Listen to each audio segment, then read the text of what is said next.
Okay, so we're in section 16.6 now. We're looking at parametric surfaces and their areas. Our reason for looking at parametric surfaces right now is because in the next section, 16.7, we're going to define a new type of integral called a surface integral. It's going to bear some resemblance to the line integral. The difference is going to be that instead of integrating over a space curve, C, we're going to be integrating over a surface in R3, which we're going to be calling S typically. If you go back to 16.2, where we talked about the line integral initially and talked about how to evaluate line integrals directly, we needed a parametrization for the curve that we were integrating over or integrating along. For the same reason, we need to think about how to parametrize a surface so that we can do the same thing in the case of a surface integral.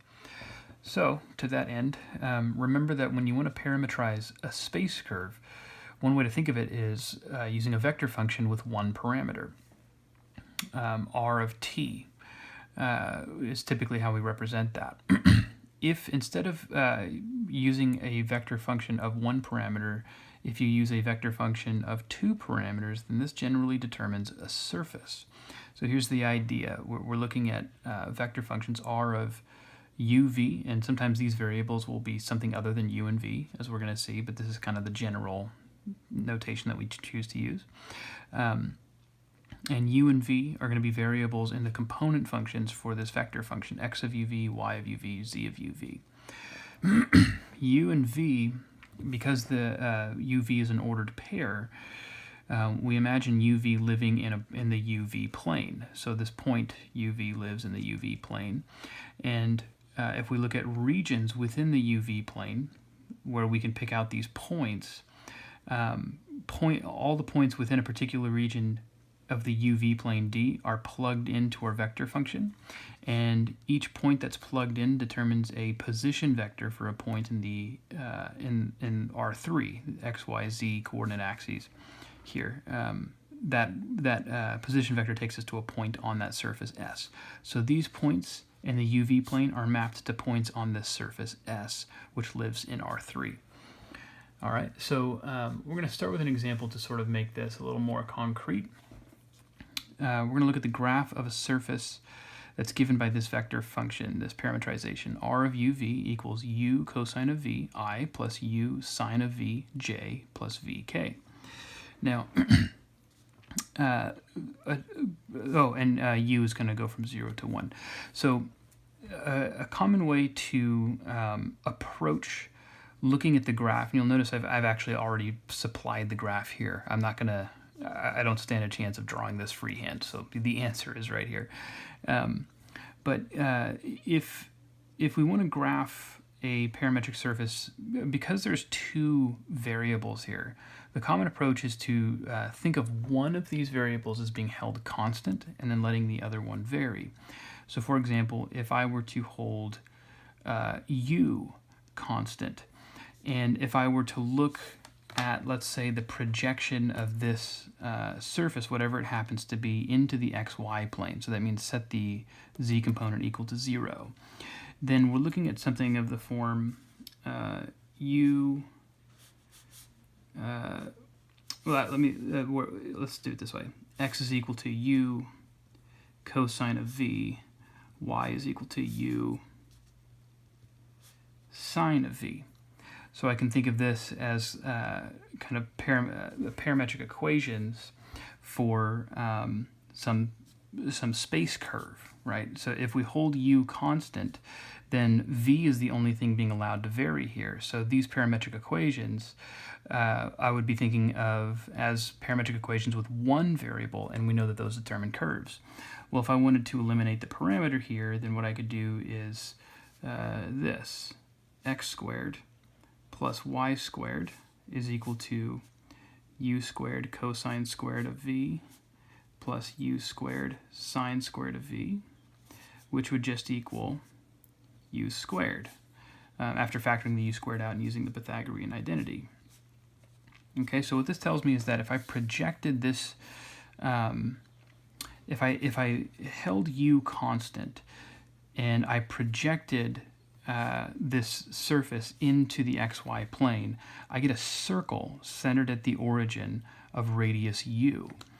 Okay, that's what this equation would look like. Now you can kind of see that here, but if we now start thinking of u as being allowed to vary, then in particular u can take on values between 0 and 1. So let's actually take a look at this. 1 right here. Again, we're looking at a projection of this surface into the xy plane, and for different values of u, I get different circles centered at the origin. If u is allowed to be 0, then that would shrink these circles down to a point. And so if u is only allowed to be as large as 1, then the circles can only be as large as having a radius of 1. But if I look at all the circles contained here, then they would fill up this unit circle and give me like a unit disk right here. And that makes sense if you look at the way that the surface is graphed. If you projected this into the xy plane, you would see a unit disk there. Now, each one of these circles here comes from, like we said, holding u constant. So if we pick different values for u, you know, if I let u equal 1/3 or 1/2 or whatever, then that's going to determine one of these circles. Now, let's get from the projection back into the actual surface itself.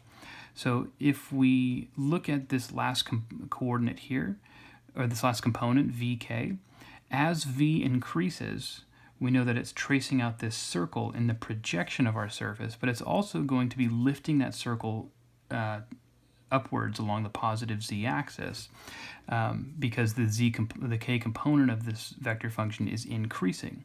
So as we trace this circle out with a point, the point is also kind of lifting like this, and that's what gives us this kind of helix-looking shape. Now this is called a helicoid, but if I were to look at these lines, you'll notice there's different lines that are appearing along this surface. The ones that look like helixes are the ones that correspond to values of u that I'm holding constant and letting v vary. We call these grid lines. So all of the grid lines that look like helixes correspond to what would happen if I held u constant. Now if I held v constant instead, think about what that would look like. So cosine of v and sine of v would be constants, and I would have a constant times u plus a constant times u plus just a constant here. That would look like the vector equation for a line. And if you notice, in addition to the helixes, we have these grid lines that look like lines kind of coming out of the origin here. You can think of them as like spokes, if you will. Those are the grid lines that correspond to what we would get if we held v constant. So these grid lines help us kind of visualize what's happening when we hold one or the other variable constant. We're going to use those grid lines in a concept that comes up later. Okay, so the graph, this helicoid, this is what we would get based on this analysis. Now, graphing parametric surfaces is kind of an involved process, and we're not going to be looking at a wide range of these things.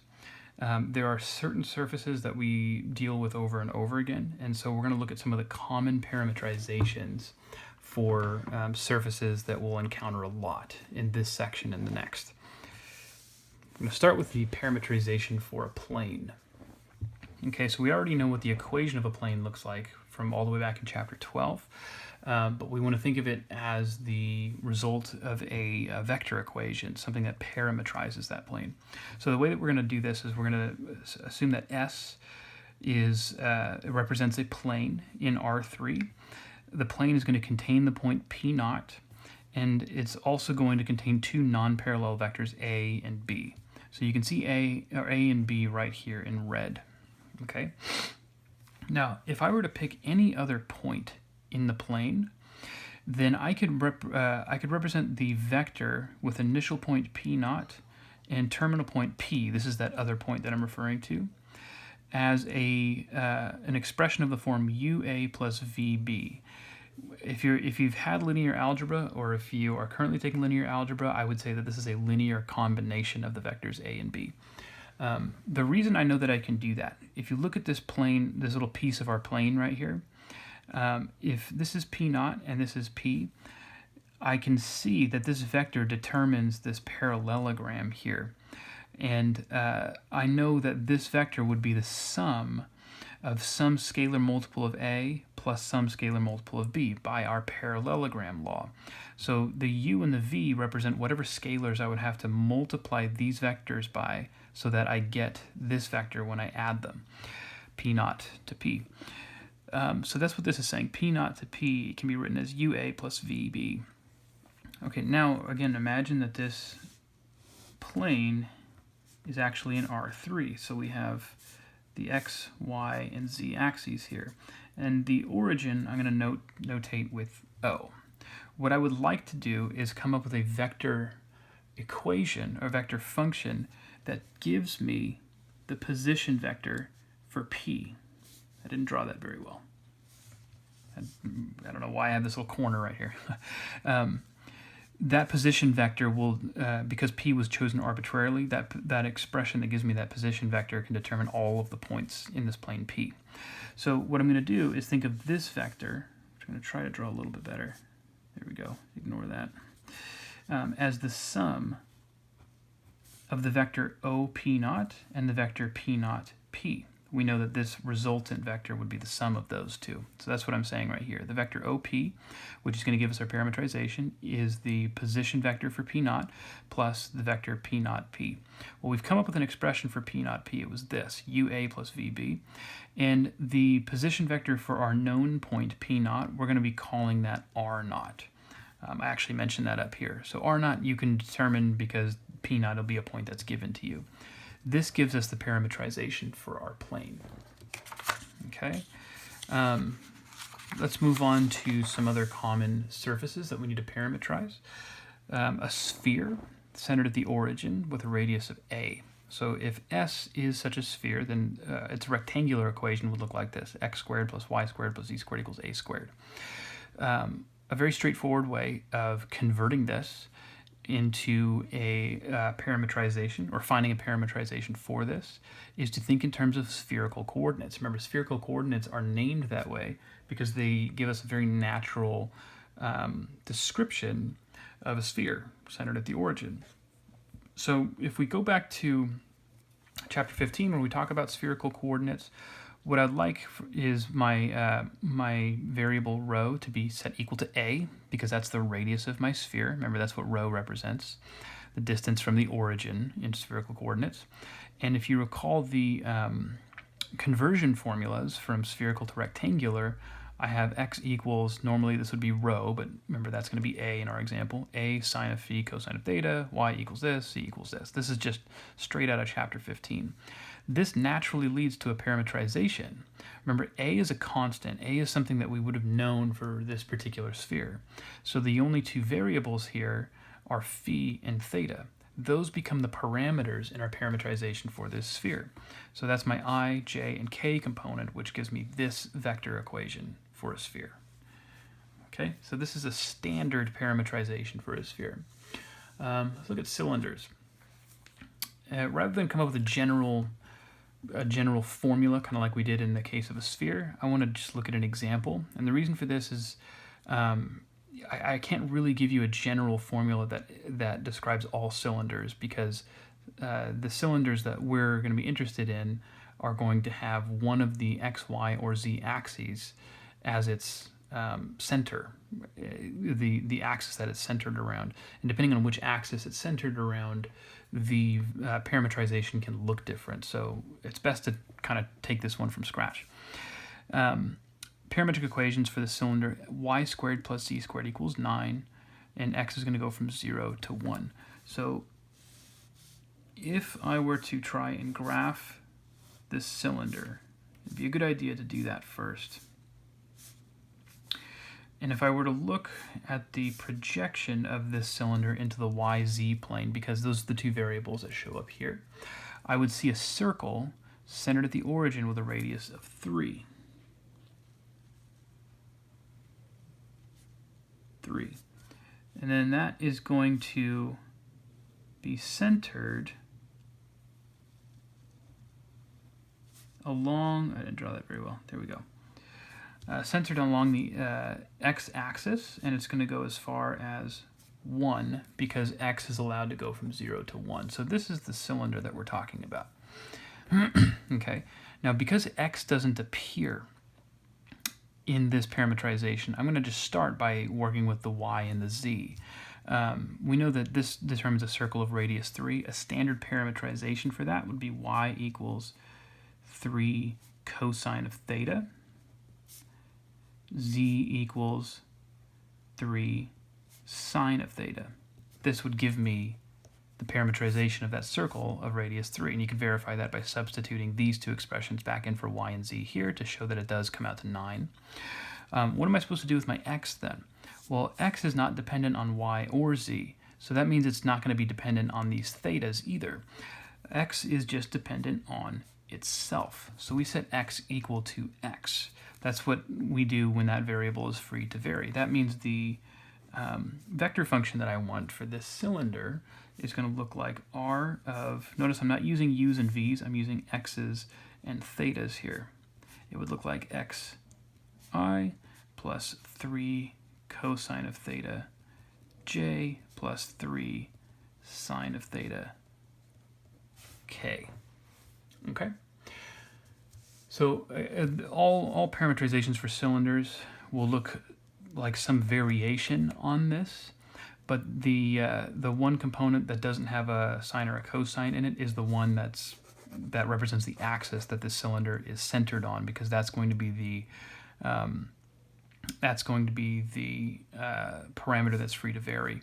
And one other thing I want to do before I move on is I want to put any restrictions down. So I know that x is supposed to lie between 0 and 1. Theta, I can actually get away without putting any restrictions on it. I could also just say that theta lies between 0 and 2 pi, because that would be sufficient to trace out, you know, every circle that I could get by taking a cross section of this cylinder parallel to the YZ plane. So this would describe this thing in full. All right. What if the surface that we want to parametrize is given by a function? So the surfaces that we've looked at so far have not all been functions. This helicoid, for example, is not the graph of a function of two variables, because if it were, it would pass the vertical line test. I could take a line parallel to the z-axis and it should only intersect this surface at one point, but I could see that it doesn't. It has these kind of layers to it. The plane would be a function of two variables, and the sphere would not, and this cylinder would not either. So we can see that this case is not as common as you might expect it to be. But if that surface is determined by a function of the form z equals f of xy, then there's a straightforward parametrization. This x and y are going to be used as your parameters, and the z component of this parametrization is just this function f of xy. That's the natural way of parametrizing this. We do the same thing when we parametrize curves, where y is a function of x or x is a function of y, if it's a plane curve. So here's an example. It's going to be super straightforward. Find a parametrization of the surface given by z equals tangent of xy. Well, this is a function, right? So the parametrization then would be r of xy equals xi plus yj plus tangent of xy k. There's practically nothing really to even do in that example. Very, very straightforward. But it's convenient to have this because when we do have to take surface integrals in the next section, and the surface is given by a function like this, it saves us a lot of work parametrizing that surface. Okay. Other kinds of surfaces that we might be interested in looking at, surfaces of revolution. So imagine you have a plane curve y equals f of x, and you take that plane curve over an interval a, b, and we're also, just for the sake of this argument, we're going to assume that f of x is positive. Then if you were to take that curve and rotate it around the x-axis, it creates a surface. you've dealt with these kinds of surfaces of revolution back in calculus too. So you already have a formula for finding surface area of these things, or volumes of regions that have been rotated around an axis. But what we want is neither of those. We want a parametrization. And this little figure here gives us a nice way of coming up with that. So in this case, there's a function that they're showing here. Notice the xy plane is here. Here's x and here's y. So there's my positive x-axis. Here's my positive y-axis. And to keep this diagram from getting too complicated looking, it looks like the function y equals f of x is a linear one. It would represent like this little line along the edge of this surface here, the line that coincides with the xy plane. If you took that curve, rotated it around the x-axis, it puts us in 3 dimensions. So now we can talk about a z-axis. Now if we pick some point on this surface to attempt and describe that point parametrically, notice that the function f of x is going to determine the distance from the x-axis to any point on that surface, right? Because again, that point would be kind of, this distance would be kind of like the radius of this circular cross-section here. So if I let theta represent the angle that this little radius, if you want to think of it that way, has rotated by, and then if I let z represent the height of that point from the xy plane, then I have some natural relationships here. This creates a right triangle. The hypotenuse of this right triangle is also a radius of that circular cross-section, so its length should also be f of x. Then I could say that if I took the sine of theta, for example, it would be equal to opposite over adjacent. That would make that, opposite over hypotenuse. That would be z over f of x, which implies that z is equal to f of x sine of theta, right? And you'll notice this is what I use for my k component in my parametrization. Similar argument you could use to show that the j component would be f of x times cosine of theta. That would be the y that we want to use. And x, being the variable, the independent variable in this function, is just left alone. It's left equal to x. So the parametrization of a surface of revolution can be given this way. R of x theta is equal to x plus f of x cosine of theta j plus f of x sine of theta k. So if you know that, it's just a little formula basically. It's very easy to parametrize these kinds of surfaces, these surfaces of revolution. So here, just to do an example, I want to parametrize the surface obtained by rotating the curve y equals the natural log of x, where x goes from 1 to 2 about the x-axis. I don't need to sketch this. I could if I wanted to, but I'm just going to go straight to the definition, or the formula that we developed right here. So a parametrization would be r of x theta equals xi plus f of x, which is the function, natural log of x times cosine of theta j plus natural log of x times sine of theta k. That's it. So we've now looked at what it means to parametrize a surface, several examples of kind of natural parametrizations or standard parametrizations for different surfaces that will come up a lot. In the next video, we're going to start doing things with these parametric surfaces.